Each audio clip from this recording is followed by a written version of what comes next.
One, two, three, and...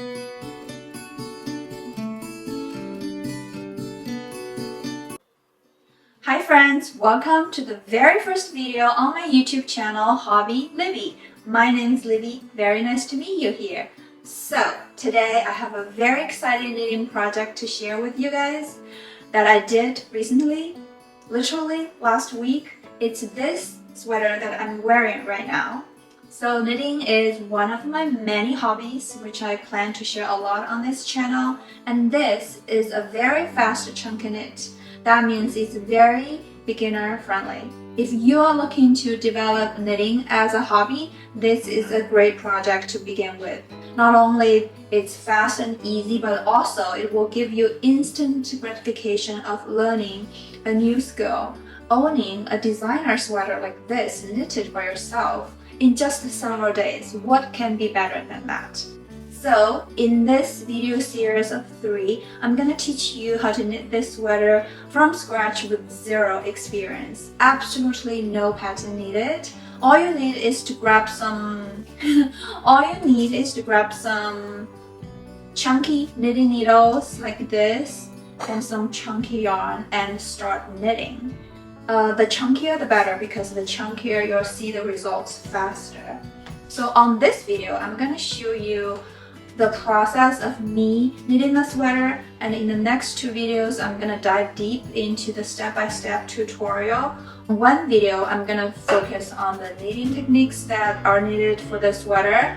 I'm gonna teach you 9 essential knitting techniques to finish this sweater for complete new beginners. So don't worry about 9 techniques. Sounds a lot, but actually they're very easy to follow. You'll get it in no time, I promise.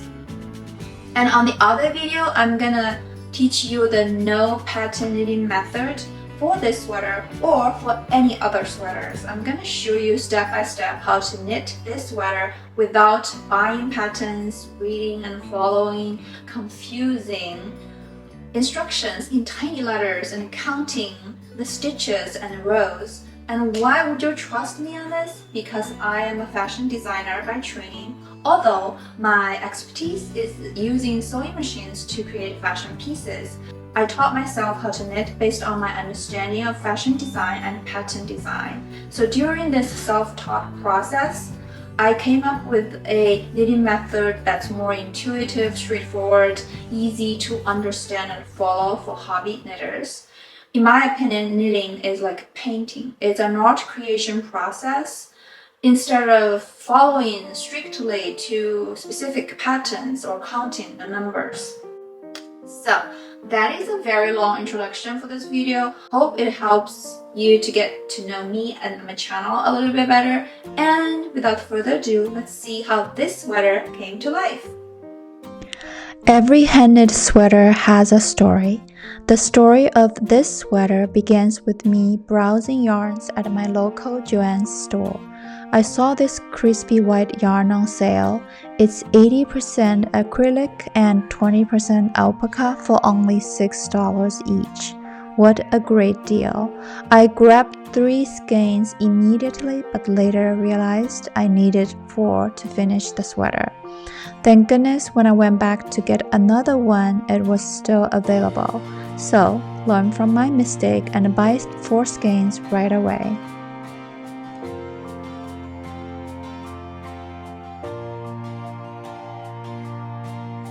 I came home and did some picture research on chunky knit sweater for inspirations, and this Hope Macaulay sweater with a bow embroidery caught my attention. It's perfect for my yarn. I love Hope Macaulay designs and aim to knit every one of her sweaters. It's a hand-knit designer brand with great concept and cause. In fact, I knitted their colossal cardigan several years ago, and I plan to re-knit that style.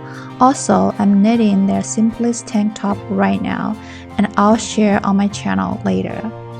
I specifically like the chunky embroidery of the bow, and I already have some black chunky roving yarn that I can use. So, an idea of knitting this chunky snow white oversized sweater with jumbo embroidery bow is born. A sweater like this in Hope Macaulay retails at $600, and I think it's reasonable given the fact it's hand knit and a great design. Thanks to its inspiration, I can recreate this sweater for under $30.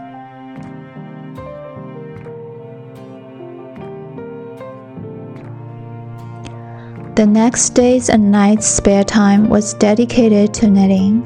I hadn't knitted for a while, so I needed to fresh up my skills a little bit with some repeated work. Some frustrations here and there at the beginning, but it was all okay.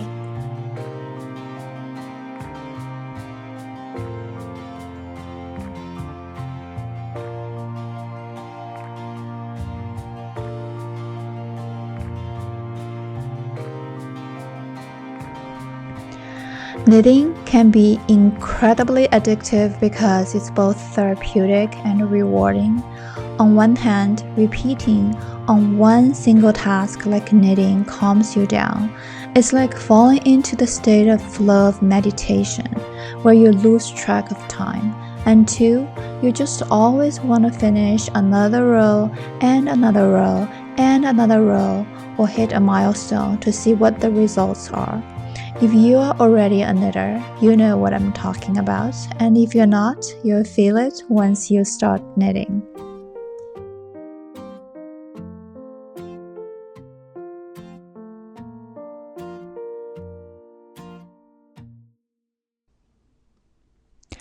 With that being said, please make sure you take breaks to rest your eyes and stretch your necks. Life goes on, live your life as usual between knitting.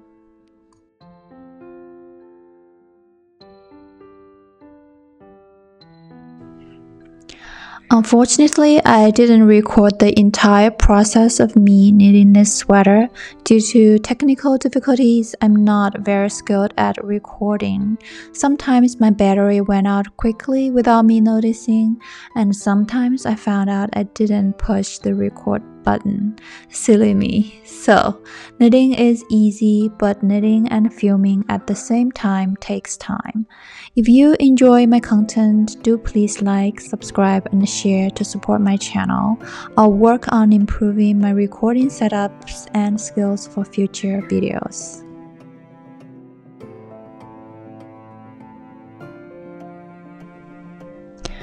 If you search for sweater tutorials, there are many options available, but they can be a little bit overwhelming.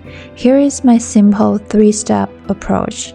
First, start with the big picture. Forget about complex knitting terms like top down or bottom up. Second, knit each piece separately. Knit the front, back, and the 2 sleeves individually. 3. Stitch the pieces together. Once all the pieces are completed, stitch them together.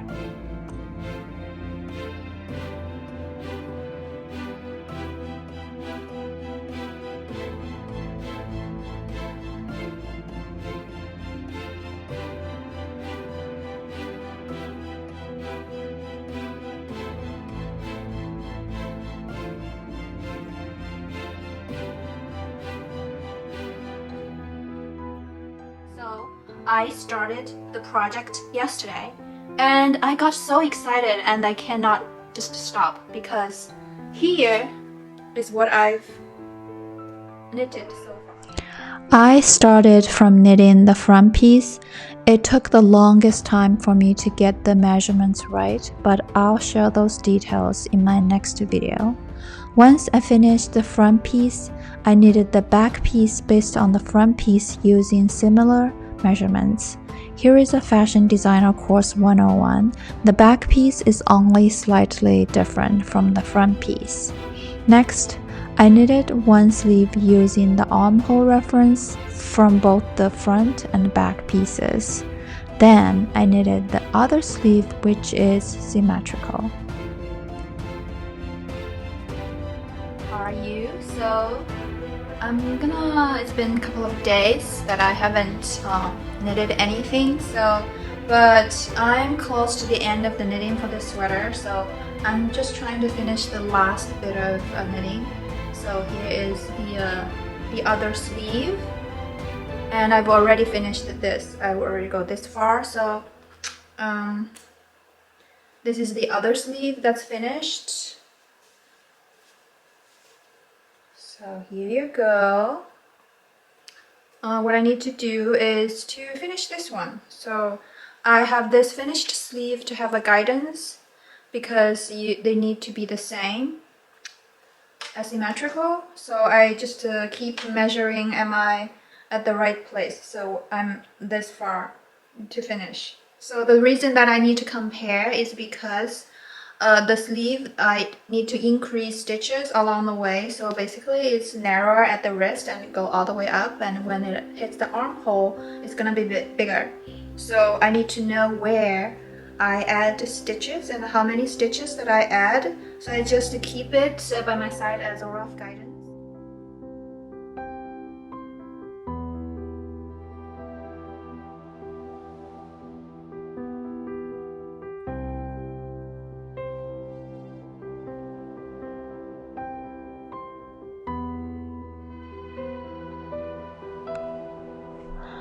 For this sweater, it has the embroidery. I did the embroidery on the front piece before I stitched the sweater together. This is the first time for me to try yarn embroidery. I didn't know how to do it, so I searched for tutorials from the amazing YouTube community. I didn't find the exact tutorial on how to do this yarn embroidery, but I found a video on how to do chain stitch embroidery. I tried and achieved the first version of this embroidery. I was very satisfied when the first version was done and went ahead stitching the sweaters together. And later, I felt the embroidery wasn't substantial enough and appears a little bit childish. So I took it off and redid the embroidery, adding another layer of yarn to make it thicker. Taking things apart took a lot of time and efforts, but it was worth it. For this sweater, the embroidery makes or breaks the look. It was a learning experience, but I'm happy with the results.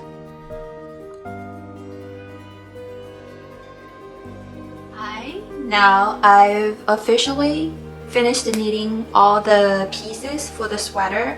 So here they are. Here are all the pieces that I knitted for the sweater. This is the front piece.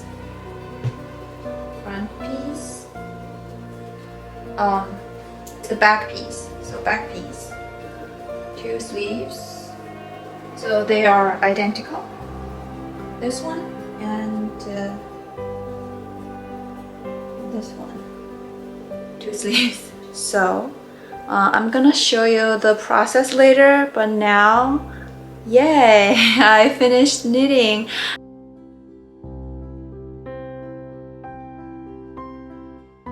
Hi friends, welcome back. It's been several days, and today is the day to stitch all the sweater pieces together. So before I started stitching them together, I wanted to give you a brief introduction about how to stitch the sweaters together. It's very straightforward, nothing mysterious or difficult. So here is a sweater that I knitted 2 years ago. It's one of my very first knitting projects. So here, so for the sweater, you have front piece and you have back piece and you have 2 sleeves. And as long for the neckline, that's the last thing to finish off. So we'll talk about that later. So basically the first thing you stitch together is your front piece and your back piece. So you'll sew them together along the neckline. And then, so after you stitching together the shoulder seam, and then you do the armhole thing. So you basically, this is one of the sleeves, and the top is called armhole. Okay. So you have this whole top is the armhole, and then you sew them you stitch them with your body armhole, line the front with the front and the back armhole with the back armhole. And yeah, so that's that. So after you finish both arm, and then you sew this very long side seam together. So basically this underarm and the side, you sew the underarm and the side together. So for every sweater, so you do one and you know how to do all the rest. Everything is the same. This also applies to fashion design or you're sewing like clothes, you're sewing using sewing machine. So very easy. And after you finish all that, you pick up stitches around the neckline and you knit the neck rib and you finish it. So does that sounds good? Maybe it's a little bit too much information right here. I'm kind of rambling, but I'll show you step by step later. I'll film the process and explain along the way. So I'll see you a bit later. I'm gonna go eat my breakfast and then start working. Bye for now. After the first version of the embroidery was done, I stitched all the pieces together. First, I stitched the front piece and the back piece together along both shoulder seams. After stitching the shoulder seams, it was the perfect time to put on to test if the neck opening is right and how I feel about the length of the sweater overall. Again, keep in mind this is no pattern knitting, so constantly measuring against your body or your reference sweater is important. I'll talk more about pattern reference in detail in my future videos for no pattern knitting.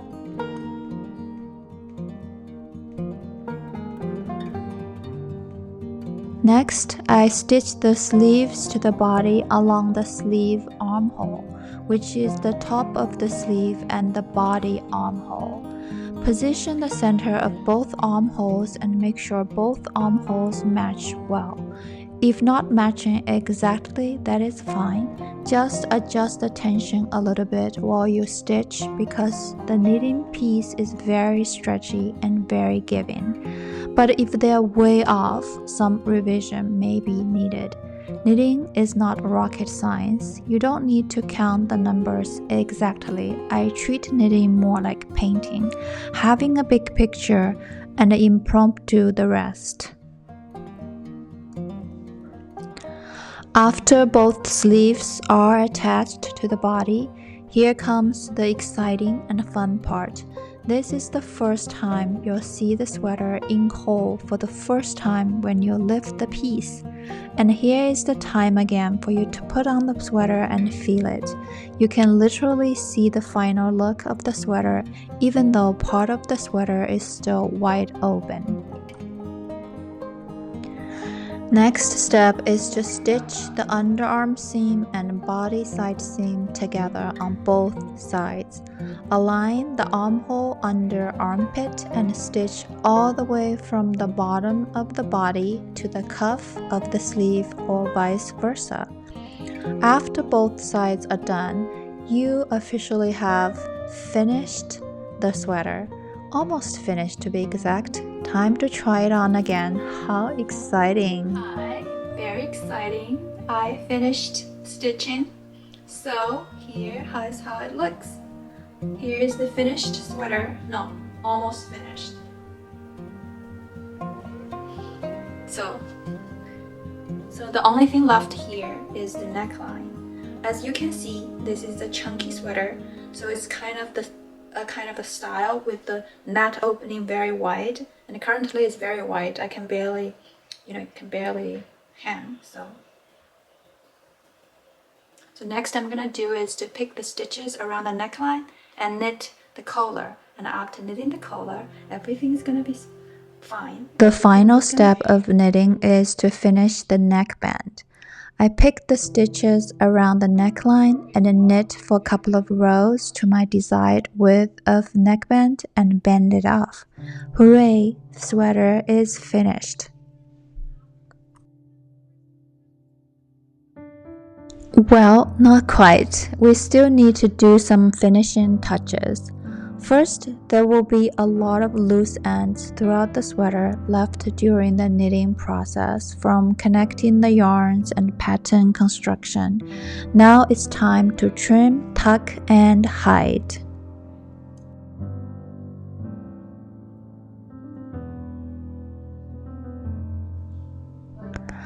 After cleaning up the messes, you can consider it's officially done here. Yes, the behind scene of knitting is messy. Messy yarns, messy clothes, messy hair, even your dog looks at you with a concerned look.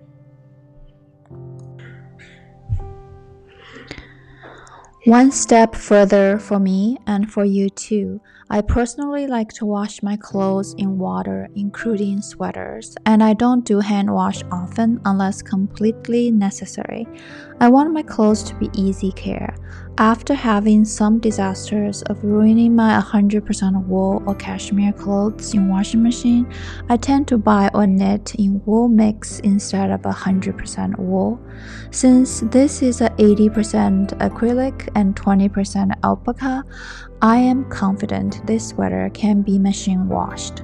Also, a bonus point for machine washing and drying the hand knit sweaters, all the uneven stitches of hand knitting will be fixed after washing and drying. It's magic.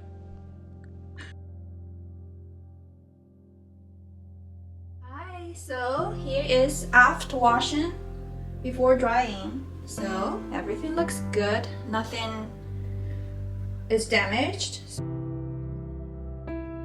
So I gave my sweater a wash in washing machine in delicate cycle using cold water and medium heat for drying.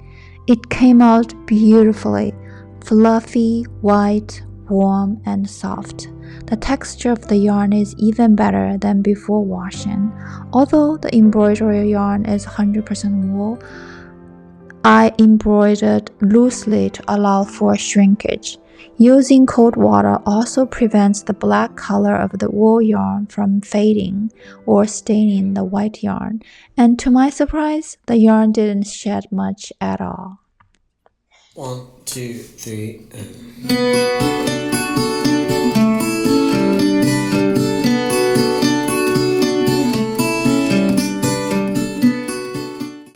By now, I know that I have another handmade unique piece made by me in my wardrobe, which will be cherished for a long time. Are you ready to embark on your own knitting adventure? Follow me for step-by-step tutorials and inspiration. Together, we can create beautiful handmade pieces that you'll cherish forever. If you enjoyed this video, please like, leave comments or questions, subscribe and share with your knitting friends. Until next time, keep knitting.